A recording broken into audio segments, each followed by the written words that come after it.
Now we are going to move on to our final session of the day, a panel discussion on actionable takeaways for HR leaders. Please welcome back Nitin and Marcos, and joining them is Julie Scotland, partner at Gravy AI. Julie delivers corporate AI training and enablement for business leaders and teams. With expertise in prompt engineering, system instructions, and workflow development, Julie trains teams on practical AI adoption strategies that deliver immediate impact. Welcome back, everyone. Thanks, Brandy. So we do have some time at the end of this session for questions as well. I have a few to get us started. So in the meantime, if you have questions for any of our panelists, enter them in the Q&A now. Marcos, this first question is for you. If our audience members remember only 3 things from today, what do you think they should be? Yeah, good question. I think we learned a lot today, but from my perspective, for the design perspective, I think 3 things is like the first design was a governance. Like I said, not just trust and policies, but being more hands-on and provide more ownership about AI output. The second is like separate suggestion from execution. Be aware about that. Read it before send it. Don't avoid trust 100%. Be more proactive about that action. And finally, it's create a rule. Like if AI is uncertain, it means no. I mean, that's the way you can use different tools or combine different factors or sources. But in the end of the day, the decision need made by the human, by your team. Like make sure that AI is a way to speed up the things, provide a different kind of perspectives. But at the end of the day, it's your company, your decisions, and make sure that you need like being defined. If you know your responsibility to define who is the person that can say yes or no, depends about the output. Yeah, that's pretty much it for now. Okay. Julie, Nitin, do either of you have anything you'd like to add? Yeah, I think something that came up quite a bit here was trust and judgment when it comes to AI. Marcos, Tara, Nitin, everyone brought this up during their presentations. And there really is a big difference between what AI is good at and what it's not. And right now, things are moving so quickly and it can impact so much that judgment and having that healthy skepticism is something people really need to keep top of mind every time they're working with AI or bringing it into the business. Okay. I would agree with that. I like that idea of judgment and skepticism. And I think um, sometimes we don't really know what we think about something until we're presented with the scenario. And I think one way to learn about how to and to think about that idea of responsibility as well and building that capacity is that practice. And even this is where you could use AI for different scenarios around judgment, around situations, and create scenarios for people to gain confidence in their own judgment abilities and what is going to really be that part of that accountability or the responsibility that we want our leaders to do. Sometimes we think we know this, like we say we want our leaders to be accountable. We have this problem all the time in organizations, but there's no specification of what that looks like or what we're looking for. So there needs to be that conversation and dialogue around that as well. And so I think the opportunities for learning can be starting with using even these tools to try out, to test and experiment. And it'll also help us understand what we also think we know as humans. Okay. Julie, next question is for you. What are the top 2 skills HR practitioners should start developing right away to be effective users of AI? Yeah, well, I'm gonna keep going on the judgment train. So number one, from a critical thinking perspective, everyone using AI needs this, and specifically that judgment and risk evaluation.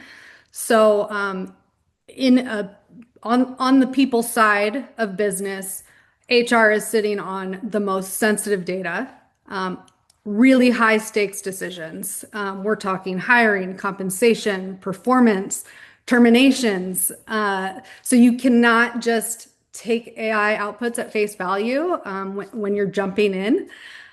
So really having the skills to know when AI should be used, when it shouldn't, how it is working on the back end from a foundational perspective, how to audit for bias within outputs, how to vet tools, how to manage final decisions when it comes down to it, and whether that is a human-owned decision because it's high stakes or it might create liability versus, something that an AI can quickly automate. Maybe it's just a simple task. So that is incredibly important, and that not just from a usage perspective, but also if you're purchasing tools or using that resume review solution, you want to know enough to be able to mitigate risk and understand whether or not the performance of those tools you're buying is actually going to meet your governance standards as a business. So that's one thing everyone needs, but especially on the people side with how many high stakes things you guys are managing. The second thing for effective use is problem and answer structuring. So what this really comes down to is clarity for your AI when you're engaging with it, letting it know what you are looking for, why you want it to help you with what you're working on, and knowing how to ask for it the right way. So if you go to your tool and you say, hey, I need you to help me create a new total reward strategy, you're going to get a vastly different answer than if you say, hey, I need to work on our total reward strategy. And I need to do this because we have a goal of XYZ, or we're having problems with XYZ. And this is what's been working in the past. This is where we've had challenges. I really need to make sure we appeal to these types of hires or retain talent that we have in place. I also want to know how the strategy will be received and perceived by our talent. Um, I've never done this before. I don't even know how to start. Where should I begin?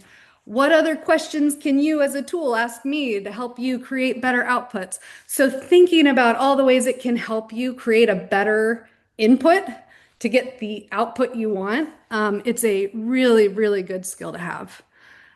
So those are my top two. I'm going to sneak one more in, which is not AI technical, although you should have foundational knowledge, but change leadership. The people team is often put in charge of handling all of these huge business transformation efforts. And so being able to help lead your employees and lead your leaders as well through this change is not something AI can do. This is something that needs real human skills.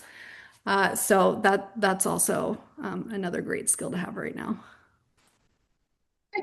Thanks, Julie. Marcos, Nitin, do you have anything to add? I think Julie covered like all the areas, and I would like just to reinforce about the privacy side. Was a designer, like how important is privacy? It just a heads up like that and verify before put the sensitive data in different tools.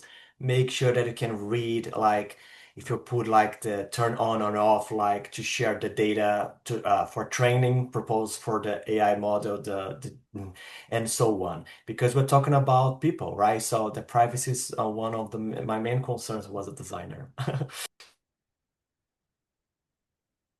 Thank you. I was thinking, well, Julie was speaking about culture in many different ways, but especially work culture, organizational culture. And this goes back to some of my comments around that lived experience and that nuance. And that is not going to be something that obviously, I mean, it's a good thing that is more nuanced, that is sort of the property, this collective property that you have in an organization.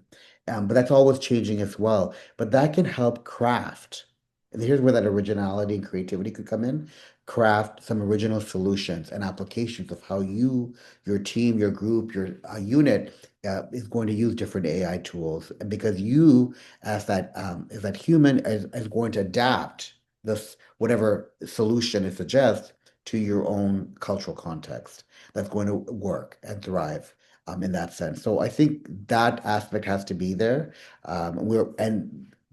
Julie also mentioned bias, and we do know there's many different kinds of stereotypes and different kinds of cultural, racial, and other forms of bias, gender bias as well, age bias, all sorts of things. So then that larger competence, whether it's intercultural competence or more of more of an equity and inclusion lens that you're bringing, that you've probably done that work as an HR professional, you're activating and looking, using that to assess what information is being given to you.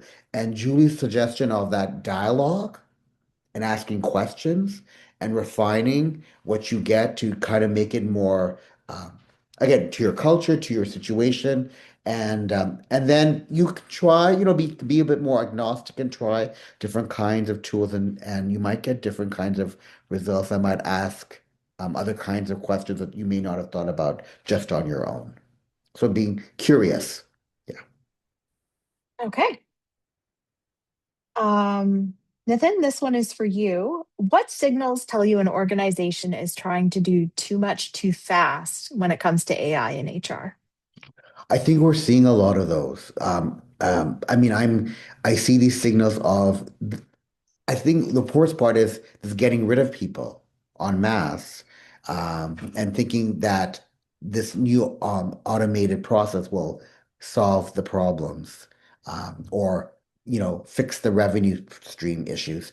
And I think we're relying again. It's just sort of like, even if we think about it intuitively, we think if we update the system, like our technology, our computer system, somehow all the problems will disappear. And we know that that rarely is the case. So I think there's too much emphasis on just finding those quick wins with the process and not thinking the longer term problems, whether it's culture or whether it's engagement. Those are larger human problems that haven't been addressed yet. So I think it would be much better to invest in a slower approach, more an approach that is partnering with people, that they understand that their work is going to change and how it could change based on what new AI technologies can do. So that's what I would actually think about slowing things down and being more intentional and attentive. Yeah. Okay. Marcos, do you have anything to add? No, I think Nitin covered like in a good way. Yeah. Okay. Julie, anything you'd like to add?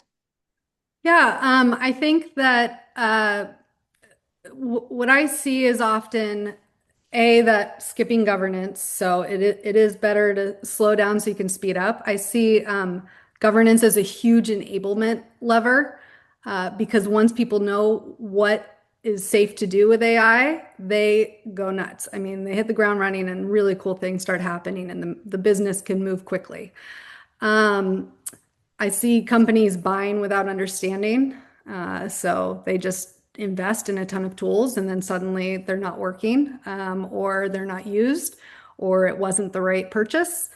I see companies that are leaving a big portion of the org behind. So maybe the tech teams have hit the ground running. They're adopting a ton of really cool AI solutions in-house. And I mean that both ones they've built or purchased. But other teams are just kind of stumbling behind, trying to keep up.